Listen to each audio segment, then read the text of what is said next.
کی. ایک شخص ہے اس کو مشکل درپیش ہے اور وہ اللہ کے سوا کسی اور کو پکارنا چاہ رہا ہے, جس کے بارے میں لوگوں نے یہ مشہور کیا ہوا ہے کہ یہ مشکل دور کرتا ہے. ٹھیک ہے, جیسے لوگ کہتے ہیں نا یا غوث یا خواجہ. اب بتلاؤ وہ کسی مشکل میں پھنسا ہے اور وہ جس کو پکارنا چاہتا ہے ہزاروں میل کا فاصلہ ہے اس کے درمیان, اور اس کے جس بابے کو یا جس ہستی کو پکارنا چاہ رہا ہے, اب وہ یہاں سے پکار رہا ہے, تو بتلاؤ وہ زندہ ہو یا مردہ ہو, وہ اس کی آواز کو سن سکتا؟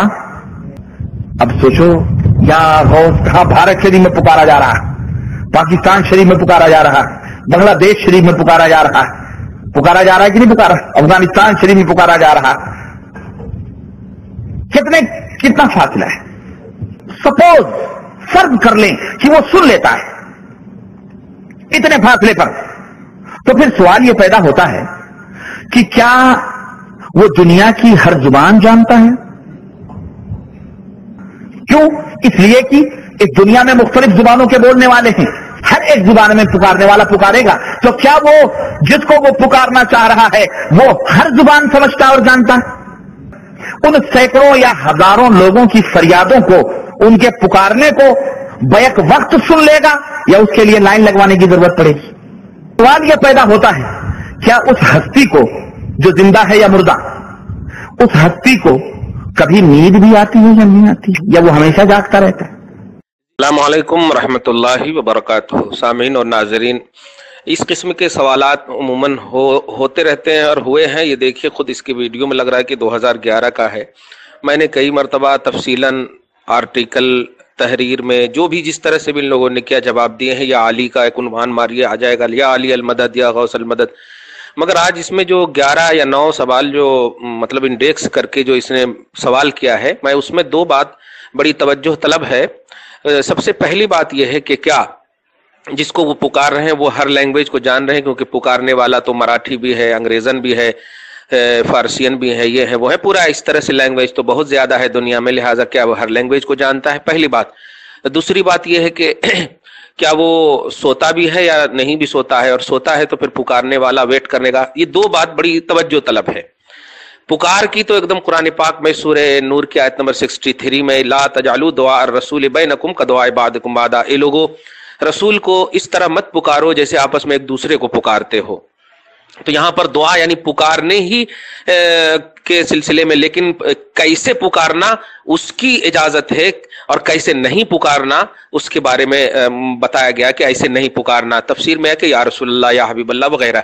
تو پکارنے کی تو کئی, اور اسی طرح سورہ بقرہ کی آیت نمبر 104 میں لا تقولوا راعنا, رائنا کہہ کے نہ پکارو, بلکہ یا رسول اللہ انظرنا, انظرنا کہہ کے پکارو, سرکار ہماری طرف نظر کرم فرمائیے.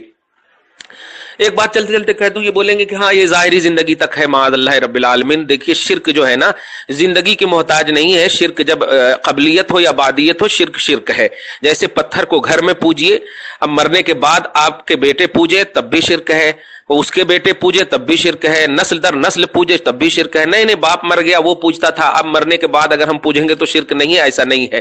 تو شرک جو ہے شرک ہے, ہمیشہ وہ شرک ہے. لہٰذا یہ جملہ کہنا کہ نبی تک پکارنا جائز تھا, ظاہری زندگی تک پکارنا جائز تھا, یہ نہایت ہی غلط ہے.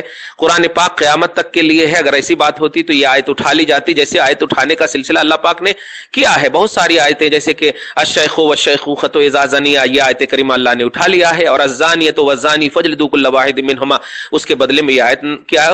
خود پارہ نمبر 1 میں اللہ سبحانہ فرماتا ما ننسخ من آیۃ او ننسھا, کہ ہم جس آیت کو منسوخ کر دیں, اٹھا لیں, ناتے بخیر منہا, ہم اس کے بدلے میں اس سے بہتر لائیں گے یا اسی جیسی آیت لائیں گے. تو اٹھانے کا بھی تو اگر رسول کے ظاہری زندگی تک ہے تو اللہ تعالیٰ نے اٹھایا کیوں نہیں ان آیتوں کو. لہٰذا نہ اٹھانا اس بات کی دلیل ہے کہ قیامت تک پکارنا جائز ہے اور ثابت ہے. ایک بات ان دونوں کا جواب یہ کہ پورے ویڈیو کا آپ جواب سنیے کہ جس کو وہ پکار رہے ہیں, اس میں ایک جملہ کا نبی ہو, ولی ہو, پیر ہو, اس لیے میں سب سے پہلے نبی ہی کو ثابت کر دوں. ایک کو ثابت ہو جائے تو عقل مند الحمدللہ سمجھ جائیں گے کہ جب اللہ کے علاوہ ایک محبوب بندے جو نبیوں میں سب سے اعلیٰ, محبوبوں میں سب سے اعلیٰ ہیں, ان کے لیے ثابت, تو انشاءاللہ ان کے کرم سے جتنے بھی ان کے محبوب ہیں, من کنت مولاہ فعلی مولاہ, میں جس کا مولا ہوں علی بھی اس کے مولے. تو نبی کے لیے ثابت تو علی کے لیے ثابت, اور علی کے لیے ثابت تو غوث کے لیے ثابت, سب کے لیے ثابت انشاءاللہ عز و جل. سورہ ابراہیم کی آیت نمبر 4 دیکھیے، اللہ سبحانہ فرماتا ہے وما ارسلنا من رسول الا بلسان قومه، کہ ہم نے جس رسول کو بھی بھیجا ہے اس رسول کو ان کی قوم کے لینگویج کے ساتھ بھیجا ہے، لسان لینگویج زبان کے ساتھ بھیجا ہے۔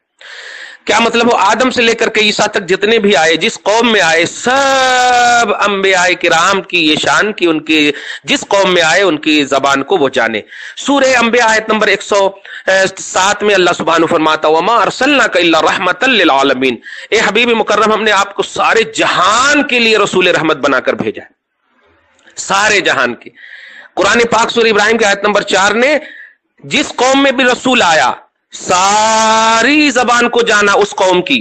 اب یہ رسول جو محمد عربی صلی اللہ علیہ وسلم وہ سارے جہان کے رسول ہیں، تو سارا جہان ان کی قوم، سارے جہان کی قوم ان کی قوم، تو اب سارے جہان کا لینگویج جاننا قرآن کی اس آیت کریمہ سے آٹومیٹکلی طور پر ثابت کہ میرا رسول جب سارے جہان کا رسول ہے تو اللہ پاک کے وعدہ کے مطابق کہ ہم نے جس رسول کو جہاں بھیجا ان جہانوں کی زبانوں کے ساتھ بھیجا، تب طے ہو گیا کہ محمد عربی سارے جہان کی زبانوں کو بھی جانتے ہیں، ایک بات۔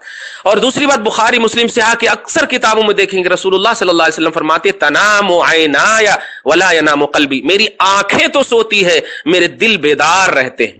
اور یاد رکھیے کہ سننے اور سمجھنے کا جو تعلق ہے وہ دل ہی سے، اسی لیے تو منافقین کے دل پر اللہ تعالیٰ نے ختم اللہ علی قلوبہم، اللہ نے ان کے دلوں پر مہر لگا دی، تو دل بیدار رہتا ہے مصطفیٰ کا۔ کیا مطلب؟ جو کوئی بھی دل سے پکارتا ہے دل مصطفیٰ اسے محسوس کرتا ہے۔ ساری لینگویج مصطفیٰ جانتے ہیں تو سارے لینگویج والے انگلش میں پکارے، جس طرح پکارے، ہندی میں پکارے، پرشین میں پکارے، جیسے پکارے میرے آقا سارے جہان کے ہیں تو سارے جہان کی پکار کو سنتے ہیں۔ اور نبی جس کے مولا ہے، نبی کو جس نے مان لیا ان علی کو ماننا ہے، اور علی کو جس نے مان لیا غوث کو ماننا۔ یا ایھا الذین آمنوا اتقوا اللہ وکونوا مع الصادقین، اے ایمان والو ڈرو تو اللہ سے، رہو سچوں کے ساتھ، مطلب سارے سچوں کو آپ کو ماننا ہے۔ ثابت ہو گیا کہ جس کو پکارا جا رہا ہے ہمیں ملے یا نہ ملے، ایک بات اور واضح کر دوں، پکارنے والے کو ملے یا نہ ملے، بات یہ نہیں ہے کہ مل رہا ہے یا نہیں، بات یہ ہے کہ پکارنا جائز ہے یا نہیں۔ ہم اللہ کو بھی پکارتے ہیں بہت سارے ایسے معاملات میں، لیکن ملتا نہیں تو کیا ہم پکارنا چھوڑ دیتے؟ نہیں۔ اور ایک بات اور، یہ جو بار بار بول رہے ہیں اللہ کے سوا، اللہ کے سوا کا ہرگز یہ مطلب نہیں کہ اللہ کو چھوڑ کر، اللہ کے حکم ہی سے، اللہ کے اذن ہی سے ہم پکار رہے ہیں۔ چنانچہ اللہ تبارک و تعالیٰ ارشاد فرماتا سورہ نساء کے آیت نمبر 64 میں وَلَوْ أَنَّهُمْ ظَلَمُوا أَنفُسَهُمْ جَاءُوكَ، اے حبیب مکرم اگر یہ گناہگار گناہ کر کے آپ کے در پر حاضر ہوں فَاسْتَغْفِرُوا اللَّهَ، اب پھر مجھ سے مانگے۔ میں پوچھنا چاہتا ہوں گناہ کر لے ڈائریکٹلی کیوں نہیں اللہ نے کہا گناہ کرو مجھ سے مانگو؟ در رسول پر حاضری کیوں؟ تو یہ دیکھیے رسول کا در، رسول یہ تو سوا ہے نا اللہ کے، اور جب اللہ کے سوا تو اللہ ہی کہہ رہا ہے کہ آپ کے در پر حاضر ہو کر مجھ سے مغفرت طلب کریں، تو مغفرت طلب کریں گے تو اللہ کو مطلب یہ کہ توبہ قبول فرمانے والا اور رحم کرنے والا در رسول پر حاضری اللہ کیوں بھیج رہا ہے؟ کہ اللہ تعالیٰ قادر نہیں ہے؟ یہ جو بار بار بول رہے ہیں کہ جب ہم اللہ تبارک و تعالیٰ ہی ہے اور اس سے مانگ سکتے ہیں تو ہم دوسروں کے پاس کیوں جائیں؟ ہم نہیں جا رہے بھائی، اللہ بھیج رہا ہے، ہم کیوں جائیں؟ ہم دیوانے ہیں، پاگل ہیں کیا؟ اللہ بھیج رہا ہے تو نبی کی بارگاہ میں جانا، علی کی بارگاہ میں جانا، یہ توحید ہے، اللہ کا حکم ہے۔ جاؤ در رسول پر مانگو مغفرت مجھ سے، میں توبہ قبول کروں گا۔ اے ایمان والو ڈرو اللہ سے، رہو سچوں کے ساتھ۔ اے اللہ ہمیں سیدھی راہ چلا، ان لوگوں کے راہ جن پر تو نے انعام کیا، نبی ہیں، صدیق ہیں، شہداء اور صالحین ہیں، یہ سب تو اللہ تعالیٰ ہی بھیج رہا ہے۔ تو واضح کر دیا میں نے کہ دیکھیے پکارنا یا نبی یا رسول اللہ یا علی یا غوث، یہ پکارنا بالکل جائز ہے، ہمیں ملے یا نہ ملے یہ ہم کو دیکھنا نہیں۔ جیسے اللہ کو ہم پکارتے ہیں ملتا بھی نہیں ہے پھر بھی ربنا آتنا فی الدنیا حسنہ وفی الآخرۃ حسنہ وقنا عذاب النار، یہ وہ لوگ بھی کرتے ہیں جو صبح شام گناہ کرتے ہیں، نماز پڑھتے ہیں کہتے ہیں اللہ ہمیں نیک بنا۔ نیک کہاں سے بنا؟ داڑھی منڈوا رہے ہو نیک ہو، نماز ترک کر رہے ہو فجر کی نیک ہو، لیکن مانگ رہے ہیں اللہ تعالیٰ کی رحمت کب جوش میں آئے گی دے دے گی۔ تو بندوں کا کام ہے مانگنا، اللہ سے بھی مانگے گا، بلکہ یوں کہیے کہ اللہ ہی سے مانگے گا، لیکن اللہ جس سے مانگنے کہے گا اس سے بھی مانگے گا۔ مانگو نبیوں سے، مانگو صدیقوں سے، مانگو شہداء سے، مانگو صالحین سے، اے اللہ ہمیں ان چاروں کے راستے پر چلا، مانگو مجھی سے مگر ان چاروں کے وسیلے سے، ان چاروں کے۔ چنانچہ آپ صحابہ کرام کو جب دیکھیں، صحابہ کرام کو نہیں معلوم تھا کہ رسول اللہ صلی اللہ علیہ وسلم کی توحید سے جو عطا توحید ہوئی تھی ان سے زیادہ کن کی توحید ہے؟ آج 1400 برس کے بعد یہ معراج ربانی جو بول رہا ہے ان کی زیادہ توحید ہے،